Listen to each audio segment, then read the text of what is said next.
Bom dia, a paz do Senhor Jesus a todos. Eu gostaria de estar dando início ao nosso estudo de hoje, profetizando sobre a sua vida, querido, profetizando sobre o seu lar que está aí nos acompanhando nesta aula de hoje, profetizar um dia de bênção, profetizar um dia de alegria, sim, mostrar para você que mesmo em meio a essa terrível pandemia, nós podemos ter sim um dia de paz e um dia de alegria, e só o Senhor Jesus ele pode nos proporcionar isso, queridos. Então, não turbe o seu coração, aquieta a sua alma, querido. Não murmure, não questione. Nada acontece na nossa vida por acaso. Tudo o que acontece é com a permissão do nosso Deus. Até mesmo uma folha da árvore não cai sem que Ele permita. Então, querido, tudo isso que nós estamos vivenciando está no controle do Senhor. Então, querido, não questione, não murmure. É tempo de clamarmos. Vamos continuar clamando pela nossa nação e crendo que o nosso Deus pode, se assim for a vontade dele, sarar, curar a nossa nação. Amém? Você crê, queridos? Eu creio. Eu creio que para a honra e glória do nosso Deus, toda a nossa nação ela vai ser sarada. Aleluia. Então, querido, nesta manhã eu vou dar dando continuidade ao módulo das cartas de Paulo. E hoje a minha aula é a aula 6 e nós vamos estar acompanhando. Quem tiver aí a sua apostila para estar dando sequência aí comigo, vamos estar abrindo lá na aula 6. E o texto base da nossa aula de hoje é as cartas de Paulo aos Filipenses, capítulo 2, do 1 ao 11. Pegue a sua Bíblia aí, vamos estar lendo, querido. Todos acharam? Amém? Então vamos lá. Filipenses 2, do 1 ao 11. Por estarem unidos com Cristo, vocês são fortes, o amor dele os anima e vocês participam do Espírito de Deus e também são bondosos e misericordiosos uns com os outros.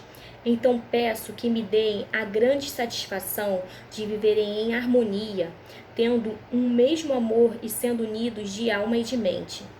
Não façam nada por interesse pessoal ou por desejos tolos de receberem elogios, mas sejam humildes e considerem os outros superiores a vocês mesmos.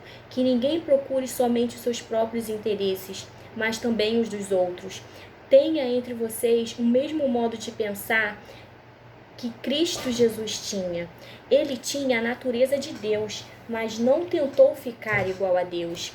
Pelo contrário, ele abriu mão de tudo que era seu e tomou a natureza de servo, tornando-se assim igual aos seres humanos e vivendo a vida comum de um ser humano. E ele foi humilde e obedeceu a Deus até a morte e morte de cruz.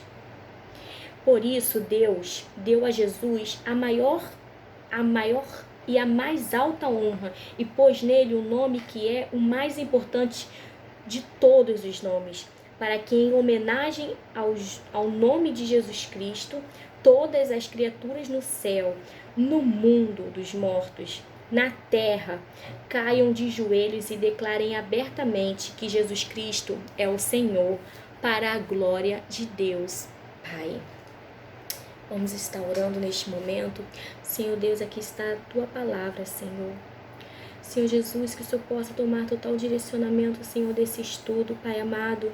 Senhor, que esta palavra, Senhor, que Tu tens, Senhor, ministrado, Senhor, nesta manhã, Senhor, sobre as nossas vidas, Pai, possa ser como semente fértil, Senhor, nas nossas vidas, Pai, que elas possam germinar, que elas possam dar bons frutos, Senhor Jesus, e que esses frutos permaneçam para a honra e para a glória do Teu santo nome, Jesus. É que eu te peço, eu já te agradeço, em nome de Jesus. Queridos, Paulo, ele escreve essa carta aos Filipenses a fim de agradecer aos Filipos pela oferta que eles enviaram para ele, né? Por essa ajuda que os Filipos envia para Paulo no momento no qual Paulo estava lá aprisionado, né? E Paulo, ele recebeu essa oferta e isso fez com que fortalecesse ainda mais a fé de Paulo. Paulo estava ali vivenciando uma extrema pobreza, né? Mas mesmo assim, Paulo sabia que a verdadeira alegria só podia vir de Jesus Cristo. E essa oferta que os Filipos eles enviam para Paulo, eles expressam o relacionamento especial que os Filipos tinham com Paulo. Na verdade, Paulo ele foi o fundador da igreja de Filipos em sua segunda viagem missionária. E essa foi a primeira igreja a ser estabelecida no continente europeu. E vocês podem estar acompanhando melhor essa história, lendo e entendendo um pouco mais, lendo Atos 16, do 11 ao 40. Vocês vão entender lá, vão acompanhar toda a história de Paulo no momento no qual construiu, no momento no qual essa igreja ela foi estabelecida lá no continente europeu. Então, queridos, dando continuidade a essa carta aos Filipenses, essa carta, queridos, que Paulo escreve, ela não é somente para os Filipos. Essa carta, querida, ela é para todos nós, ela é para o mundo inteiro. E eu gostaria de estar compartilhando com vocês o tema da nossa aula. E o tema da nossa aula é a vida comunitária da igreja. A palavra comunitária vem da palavra comunidade, que quer dizer o quê? Aquilo que é comum a todos que vivem numa determinada localidade. Então, para a gente simplificar, o tema da nossa aula é a vida em comum da igreja, ok? Então, vamos lá, querido. Acompanhando lá na introdução da nossa apostila, da aula 6, nós vamos encontrar assim: a vida comunitária da igreja requer viver em unidade, o compromisso de conversão e de transformação para o amor e a paz. Queridos, o que isso quer dizer? Vamos lá. Primeiro tópico, viver em unidade. Viver em unidade, queridos, é um caminho para a santidade. E Cristo, nesta manhã, Ele nos chama a atenção para que nós venhamos viver essa vida de santidade, viver desta maneira. E precisamos, querido, professar essa verdade que é Cristo, juntos, unidos. Aí vem o segundo tópico, que quer dizer o compromisso de conversão. Queridos, compromisso de conversão é o resultado, ou seja, o fruto da nossa conversão. Um seguidor de Cristo, na verdade, um discípulo de Cristo, ele deve servir a igreja de forma comprometida. Queridos, ser convertido deve significar para nós muito mais do que ter o nosso nome no rol de membros. Muito mais do que ser um dizimista fiel. Eu sei que é o nosso dever, mas vai muito além disso. Compromisso de conversão, queridos, é sermos não somente envolvidos com a obra e com o dono da obra, mas sermos compromissados com ele, tanto com a obra quanto com o dono da obra. E o terceiro tópico diz transformação para o amor e a paz. Então, queridos, transformação para o amor e para a paz. Ao recebermos Jesus nas nossas vidas, nós precisamos estar abertos a mudanças, não é verdade? Precisamos ser transformados. Nós não podemos continuar a ter uma vida de quando nós não servíamos a Cristo, quando nós não o recebemos, né? Precisamos, e queridos, precisamos mais do que tudo permitirmos sermos moldados por Cristo a cada dia. Se um dia nós fomos aquele tipo de pessoa que falava: eu dou um boi para não entrar numa briga, mas eu dou uma boiada para não sair. Queridos, se um dia, por acaso, nós chegamos a falar isso, nós estamos totalmente errado. Nós não estamos exercitando o amor e nem tampouco a paz. Não podemos colocar lenha na fogueira, queridos, mas precisamos buscar agir com amor, buscar e manter a paz com todos. Precisamos fazer a nossa parte, queridos, como cristão. Voltando lá na nossa apostila, que fala sobre o individualismo. Querido, o individualismo ele tem penetrado dentro das nossas igrejas na busca da própria satisfação, né? De uma forma individualista. Nós, queridos, nós como cristãos, não podemos pensar exclusivamente em nós mesmos. Se nós estamos fazendo isso, nós estamos de uma certa forma errando e não estamos demonstrando solidariedade ao nosso próximo, querido. E a comunhão é tão fundamental para a vida cristã. Viver em unidade, viver em solidariedade, ela é tão importante para o cristão como o arroz e o feijão, ele é importante para a nossa subsistência. Querido, nós precisamos do arroz e do feijão para nos mantermos fortes e saudáveis. E viver uma vida de unidade para a comunidade cristã é dessa forma, querido. Nós necessitamos, de uma certa forma, viver uma vida de unidade. É fundamental isso para as nossas vidas. E nessa manhã, o Senhor Jesus, ele chama a nossa atenção para isso. Porque, queridos, a comunhão, ela é a marca do cristão.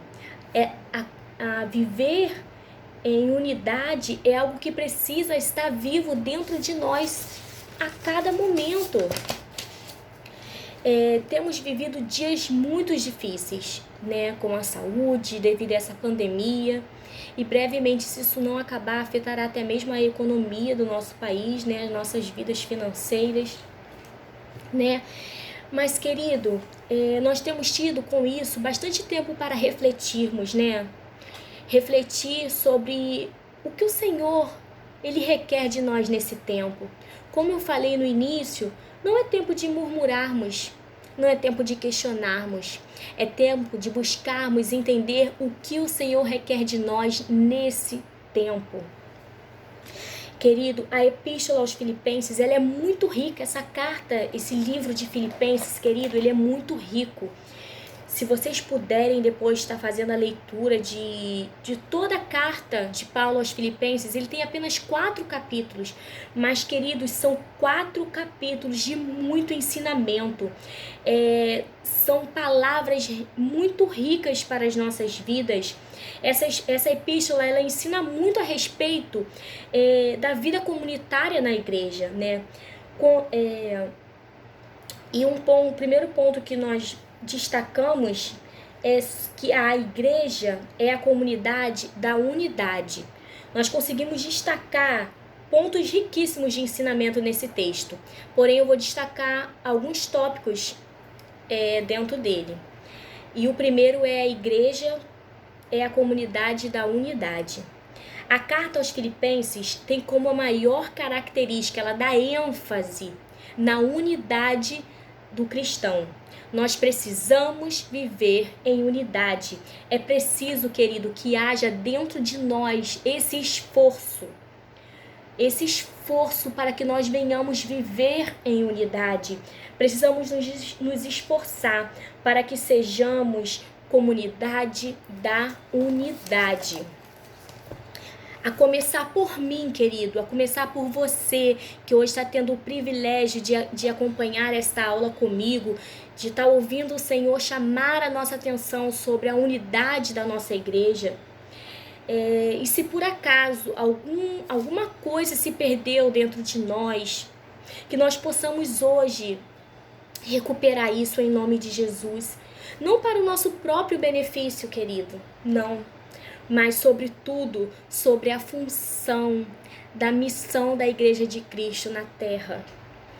E o próximo tópico, queridos, que esse livro rico, ele dá ênfase, ele destaca, a igreja é a comunidade da humildade.